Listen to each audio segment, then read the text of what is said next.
नमस्कार साथियों, वेदांत क्लासेज के यूट्यूब चैनल पर आपका हार्दिक स्वागत, अभिनंदन। साथियों, जैसा कि आप सबको पता है कि आज हम किसके ऊपर चर्चा करने वाले हैं, तो जिसे हम पहले बीएसटीसी के नाम से जानते थे, अब नया नाम दे दिया गया है प्री डीएलडी एग्जामिनेशन 2024। इसके बारे में जानेंगे। तो इसका विद्यार्थियों नोटिफिकेशन जारी हो चुका है। क्या आपने देखा होगा, न्यूज़ में आ चुका होगा आपके पास। और कुछ विद्यार्थियों ने तो इसके फॉर्म भी भर दिए होंगे, या कुछ तो अभी तक बैठे हैं कि इसकी कितनी एज होनी चाहिए, कब से इसके फॉर्म स्टार्ट होंगे, कब तक फॉर्म के भरे जाएंगे, लास्ट डेट इसकी क्या है। तो बहुत ही कम वक्त बचा है। और ये मुख्य रूप से कौन से स्तर के विद्यार्थी हैं वो इनको करते हैं। इसके संदर्भ में मैं आपको 3 इमेज दिखाऊंगा। एक तो ये तो हमारा थंबनेल है, इसमें लिखा हुआ है विद्यार्थियों नोटिफिकेशन जारी, एग्जाम डेट कब होगी, लास्ट डेट क्या है फॉर्म भरने की, इनको भी हम देखेंगे। और साथ ही में ये जो बिल्कुल ऑफिशियल नोटिफिकेशन जारी हुआ था, ये हुआ विद्यार्थियों वर्धमान महावीर खुला विश्वविद्यालय कोटा, क्योंकि इस बार इसका जो आयोजन करवाया जा रहा है वो इसी कॉलेज के द्वारा करवाया जा रहा है। कौन सी यूनिवर्सिटी के द्वारा करवाया जा रहा है? वर्धमान महावीर खुला विश्वविद्यालय कोटा के द्वारा इस बार करवाया जा रहा है। अलग अलग बार अलग अलग यूनिवर्सिटी इसको करवाती है। कभी एमडीएस के द्वारा करवाया जाता है, तो कई बार जैसे इस बार वर्धमान खुला विश्वविद्यालय करवा रहा है, तो अन्य यूनिवर्सिटीज इसको समय समय पर करवाती है। तो इस बार इसको करवाने की जिम्मेदारी किसकी है? वर्धमान महावीर खुला विश्वविद्यालय की। और इससे संबंधित एक अखबार में आ रखी विद्यार्थियों, जो वर्धमान महावीर खुला विश्वविद्यालय के जो कुलपति है, जिनका नाम प्रोफेसर कैलाश सोडानी जी है, इन्होंने भी न्यूज़पेपर में इस बात को दिया है। तो इसका मतलब ये है कि फाइनली ये जो एग्ज़ाम है, इसका फोरम कब से चालू होने वाले हैं, इसके ऊपर हम चर्चा कर लेते हैं। तो सबसे पहले तो इसके फॉर्म भरना चालू हो चुके हैं 11 मई से। कितने मई से हो चुके हैं? 11 मई से चालू हो चुके हैं। और लास्ट डेट क्या रहेगी आवेदन करने की?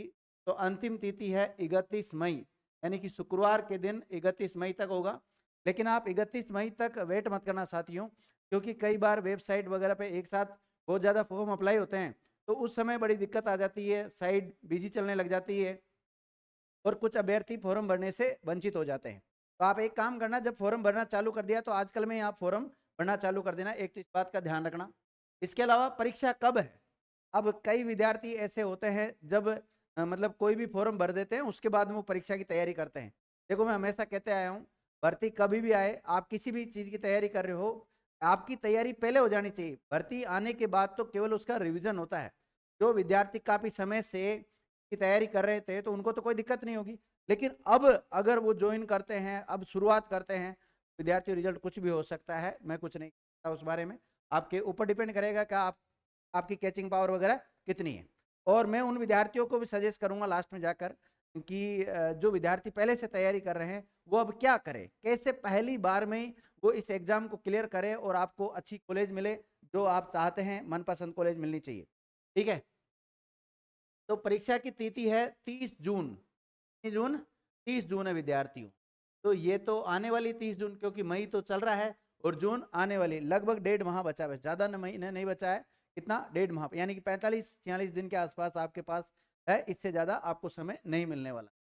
बाकी ये उन विद्यार्थियों के लेवल की है जो 12th पास कर लेते हैं। हालांकि 12th पास जिन्होंने ग्रेजुएशन वगैरह कर रखी, वो भी कई लोग इस एग्जाम को देते हैं, लेकिन सामान्यतः 12th पास देते हैं, या 12th में जो अपियर लोग हैं वो भी देते हैं। अब 12th में कितनी परसेंटेज होनी चाहिए?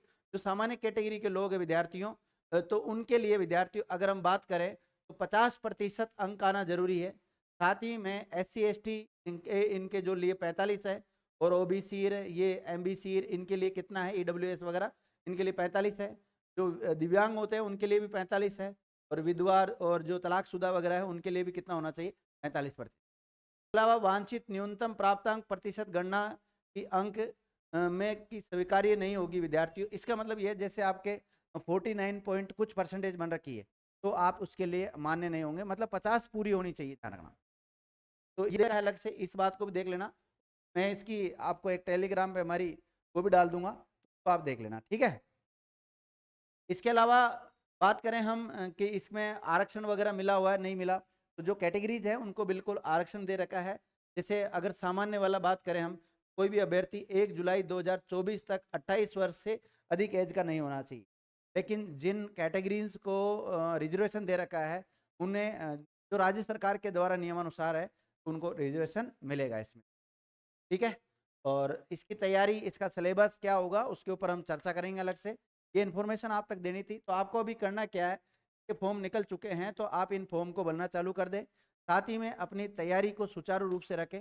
और जो विद्यार्थी काफ़ी समय से इसकी तैयारी कर रहे हैं, उनको एक काम करना चाहिए, टेस्ट सीरीज ज़्यादा से ज़्यादा देनी चाहिए। अधिक से अधिक जब आप टेस्ट दोगे तो पता लग जाएगा आपको कि किस प्रकार से यहाँ पर सवाल आने की संभावना है।